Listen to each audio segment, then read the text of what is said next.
শুভ সকাল বন্ধুরা, তোমরা কেমন আছো? আশা করি ভালো আছো। আজ আমি তোমাদের জন্য নিয়ে এসেছি একটা মাছের ঝোলের রেসিপি।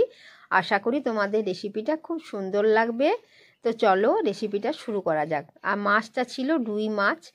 তো দেখো মাছগুলো প্রথমত আমি নুন হলুদ দিয়ে ভালোভাবে ভেজে নিয়েছি। এরপর আমি কড়াইয়ে তেল দিলাম। তেল গরম হওয়ার পর আমি চিনি দিলাম কালার আসার জন্য। চলো এরপরে দেব পেঁয়াজ। পেঁয়াজ দেওয়ার পর পেঁয়াজগুলো হালকা লাল লাল করে ভেজে নেব। তারপর দেব ওর উপর আলু। তো দেখো আলুগুলো আমি লম্বা লম্বা কেটেছি, আর এটা কিন্তু সেদ্ধ আলু নয়, এটা কাঁচা আলু।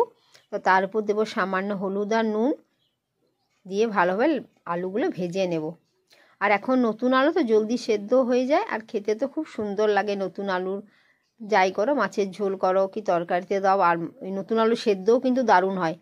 যদি তুমি পেঁয়াজ আর লঙ্কা ভাজি দিয়ে মেখে খাও না, দারুণ লাগে খেতে। সেটা গরম ভাতের সঙ্গে খেতে পারো, আর ফেনা ভাতের সাথে খেতে পারো, আর দুপুরে এমনি লাঞ্চের সাথেও খেতে পারো, খুব সুন্দর লাগে। তো দেখো ঢাকাটা খুলে দেখি আলুগুলো ভাজা হয়েছে কিনা। তো চলো, আলুটা হালকা লাল লাল হয়ে ভাজা হয়ে এসছে।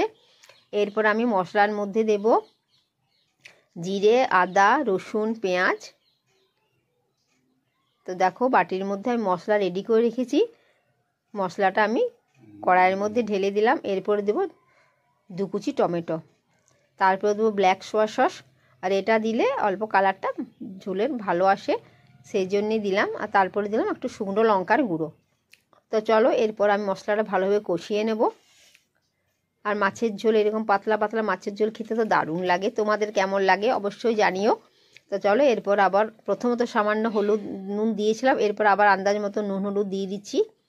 তো দেখো নুন হলুদ অলরেডি আমি দিয়ে দিয়েছি। এরপরে মশলাটা খুব সুন্দরভাবে কষিয়ে নেব।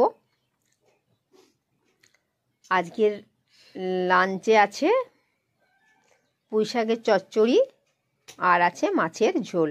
তো পুঁই শাকের চচ্চড়ির রেসিপিটা আমি আগের দিন দেখিয়েছি। তো অনেকে কমেন্টস করেছি খুব ভালো লেগেছে।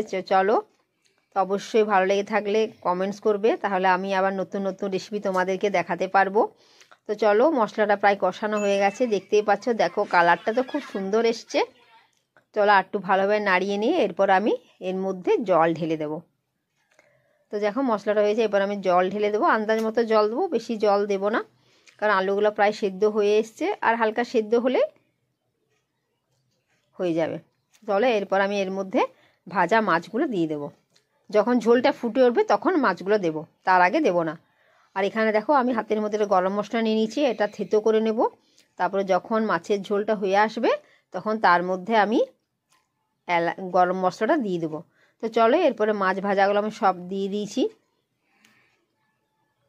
এরপরে কিছুক্ষণ ফোটার পর মাছ ঝোলটা আমি নামিয়ে তারপরে গরম মশলা দেবো। তো চলো মাছগুলো দিয়ে আমি ভালো করে ঝোলের মধ্যে ডুবিয়ে দিয়েছি।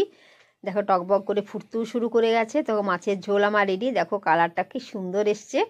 এরপর আমি লাস্টে গরম মশলা দিয়ে হালকা ঢাকা দিয়ে দেবো, যার ফলে কি হবে, গন্ধটা মাছের ঝোলের খুব সুন্দর আসবে। তো চলো গরম মশলা দিয়ে আমি একটু নাড়িয়ে নিলাম, এরপরে ঢাকা দিয়ে দেবো।